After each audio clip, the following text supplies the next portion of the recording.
அருண், இன்னும் 1 மாசத்துல அப்ரைஸ். உங்க நிலைமை ரொம்ப கவலைக்கிடமா இருக்கு. என்ன பண்ண போறீங்க? Web series. வெப் சீரிஸா? Are you serious?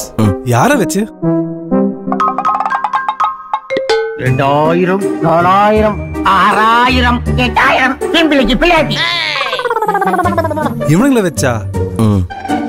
சரி, என்ன ஜானர்? Off com. அப்படின்னா ஆஃபீஸ் காமெடி. என்ன தேடுறீங்க? பிபி டேப்லெட் தான். கண்டிப்பா பண்ணியே ஆகணுமா? அனௌன்ஸ் பண்ணிட்டேனே. இது வேறயா? சரி, டைட்டில் என்ன? ஜட்டி. ஜட்டியா?